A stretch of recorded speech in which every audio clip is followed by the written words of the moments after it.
Comment est-ce que tu vas? Comment va la santé? Comment va ton orteil? Est-ce que tu es à 100% aujourd'hui? Oui, je suis quasiment revenu à 100%.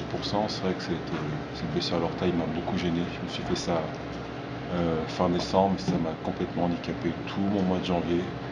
J'ai essayé de revenir, mais je revenais trop tôt. J'ai pas forcément bien géré aussi moi-même cette blessure parce que j'étais trop pressé pour revenir sur le terrain et ça m'a vraiment handicapé, collectivement et individuellement.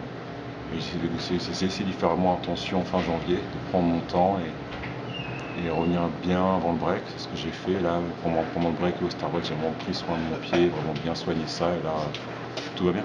Justement, est-ce que tu es parti un peu en vacances? Est-ce que tu as touché un ballon pendant le Alors pendant non, le j'ai pas touché de ballon.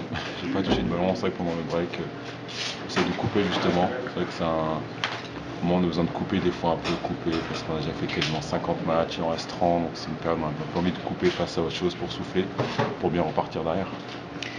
Les Bulls et les Hawks sont en difficulté en ce moment. On a vu la blessure de Chris Bosh aussi avec Miami. Est-ce que ça peut permettre aux Hornets de remonter et essayer d'aller chercher une 5e, 4e place? Pourquoi pas? Après, nous, on va essayer de continuer à jouer. On va pas forcément faire attention aux problèmes des autres équipes parce que nous aussi, on a nos problèmes à nous. On a nos blessés à nous aussi également. Donc, on doit faire nos ajustements par rapport à ça. Après, c'est vrai que Chris Bosh est un peu différent parce qu'on espère tous qu'il ira mieux car c'est un problème différent d'une blessure normale. Donc, on espère qu'il ira très bien. Après, les blessures font partie, autres pour Chicago, Atlanta, les blessures font partie du sport malheureusement. Donc, nous, on en a avec les Chris, on en a avec Jefferson qui revient, mais c'est vrai qu'il y a eu des blessures. Donc, chacun doit gérer son effectif et son groupe avec les blessures. D'accord. Les Hornets ont réussi un des plus jolis coups de la deadline avec l'arrivée de Courtney Lee. Qu'est-ce que tu en penses, toi, et qu'est-ce que ça va changer sur le jeu d'avoir un autre très bon shooter à 3 points? L'arrivée de Courtney Lee, c'est très très bien pour nous, surtout suite à la blessure de McGee-Chris, car on a besoin justement de cette ailier d'expérience, qui a fait des gros matchs de playoff avec Memphis, qui a fait des gros matchs de playoff et final NBA avec Orlando auparavant, donc qui a fait quasiment 8 ans NBA, donc, et qui a un gros temps de jeu quasiment à chaque fois, avec la responsabilité aussi dans chaque équipe qu'il a pu jouer, donc c'est vraiment une très très belle acquisition pour nous. Tu évoquais ta relation naturelle avec Cody Zeller sur pick and roll, une relation qui est meilleure, plus efficace qu'avec Jeremy Lin ou Kemba Walker.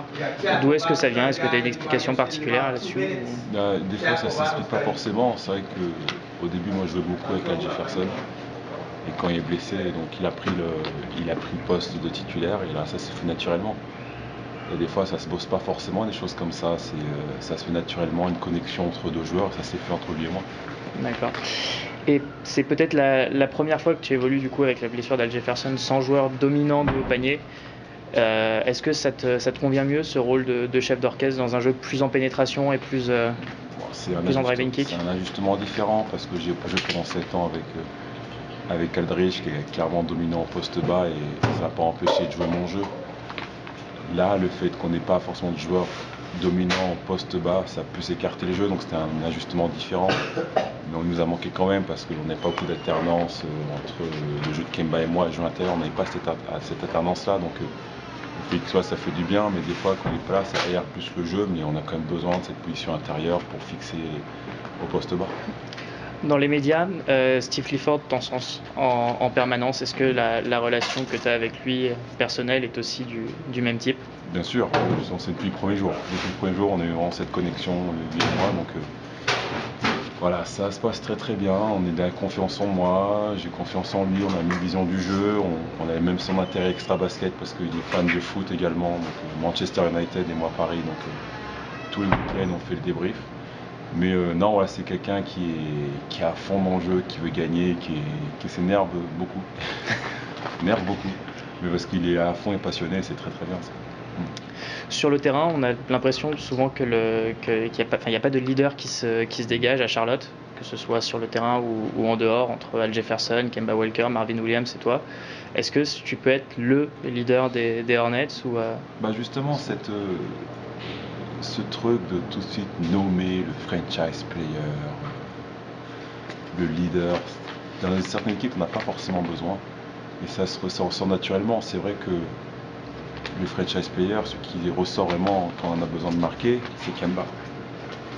Il l'a fait très souvent. Moi, je suis là, dans les leaders de cette équipe-là, mais chacun a son rôle. Marvin, Et clairement, le leader dans l'attitude, dans la parole, c'est Gilchrist.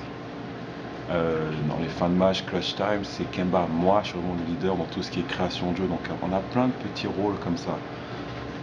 Quand c'est pas fréquent, du coup, c'est pas fréquent dans les équipes, du coup, ça attire pas l'œil souvent. Les joueurs posent des questions, mais ça marche pour l'instant chez nous parce qu'on a eu beaucoup de blessures malheureusement. Chacun a dû trouver son spot pour combler certains trous et ça se passe très bien pour l'instant. D'accord. Tu es un des joueurs qui drive le moins en sortie d'écran. En sortie d'écran. Comment est-ce que tu peux expliquer? Est-ce que tu penses que tu dois être plus agressif vers le cercle ou Après les pick and roll, c'est sûr qu'on peut toujours ajouter un ou deux dribbles des fois pour prendre plus de décisions, pour plus fixer. Moi, le truc que je fais en sortie d'écran, c'est que j'essaie de prendre une décision très très vite. Que ce soit ou shooter, ou passer, ou renverser. Donc là, quand tu vois peut-être les chiffres par rapport à ça, Serge dribble moins, mais celui qui prend plus de décisions décisives sur pick and roll, par rapport à Mata et mon poste, il n'y en a pas beaucoup. Et moi, c'est ce que j'essaye de faire aussi par rapport à mon jeu. Donc le fait de dribbler ou pas dribbler d'un pick and roll, je peux corriger ça et je peux améliorer ça, mais ma prise de décision resteront les mêmes. D'accord. Aussi, tu as retrouvé cette année une certaine aisance au poste bas qu'on ne t'avait pas vu depuis ton passage à Nancy. Est-ce que c'est quelque chose que tu dois continuer à travailler et pourquoi justement ce retour au poste bas? Ce retour au poste bas, c'est un peu la confiance que j'avais eue, que Jean-Luc Monchot m'avait confié, que je retrouve ici. Un peu, c'est vrai qu'à Portland, même en équipe de France, on n'utilise pas trop poste bas. Là, c'est quelque chose on m'encourage à faire. Et parce que j'y bosse beaucoup, parce que des fois j'ai quand même des avantages de taille sur certains joueurs. Et c'est sympa aussi de fixer, de pouvoir tirer de temps en temps, mais d'avoir un peu comme pick and roll, des plus de décisions poste bas. Car je suis un joueur qui aime bien créer pour les autres également, créer du jeu. Et quand j'ai la balle au poste bas, c'est pas forcément pour marquer. C'est que ils ont compris ça. Ils ont compris ça avec mes coéquipiers, c'est qu'ils bougent beaucoup quand j'ai la balle au poste bas. Des fois, ils me demandent même d'aller en bas, et puis des fois, quand tout le monde bouge autour, je vois tout le monde coupe, donc j'ai plein de solutions. Et ils ont compris ça, que si tu me donnes la balle en bas, peut-être que j'aurai des shoots ouverts pour vous, les gars. Donc c'est quelque chose que j'essaie de continuer à développer. Ouais. D'accord, parfait. Merci beaucoup.